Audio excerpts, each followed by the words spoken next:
Сначала грязной, с неприятным запахом, а уже через несколько минут ее можно запросто использовать и в промышленных целях. В поселке Кирово открыли биологическое очистное сооружение. Несколько лет около 3000 человек жаловались на неприятный запах. Хозяйственные бытовые стоки жители сбрасывали в канаву, так как отсутствовало подключение к централизованным канализационным сетям. Что примечательно, в течение строительства, на общестроительных работах здесь были задействованы в разное время порядка 20 жителей поселка. У нас это очистные сооружения, здесь 2 блока, 200 кубов принимать и 800. Вот сейчас в данное время работает, мы ведем прием на 200 кубов в режиме 200 кубов в сутки. К строительству приступили в конце июля. Производительность 1000 кубометров воды в сутки. Это с перспективы аж на 10 лет. Планируется, что в скором времени к очистному сооружению в поселке Кирово подключатся и промышленные предприятия. 50 тысяч кубов в сутки мы только очищаем стоков. Сперва, конечно, очищается механический мусор, все, что попадает в канализацию.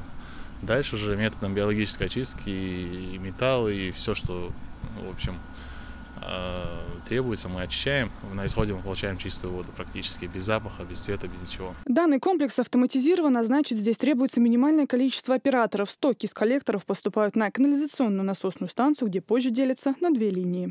Есть блок Евробион 200 и есть блок Евробион 800. Евробион 200 – это 200 кубометров в сутки линия, обеспечивает очистку, 800, соответственно, 800. Комплекс автоматизирован с применением современного программируемого логического контроллера. Удаленная диагностика оборудования производится посредством СМС-сообщения. При включении системы на телефон приходит уведомление о запуске, а также о том, сколько кубометров воды было очищено. Новая БОС сегодня решила еще и экологическую проблему. Неприятного запаха в поселке Кирово больше нет. Алевтина Бонадыкова, Муслим Типаев и Луиза Юнусова. Новости.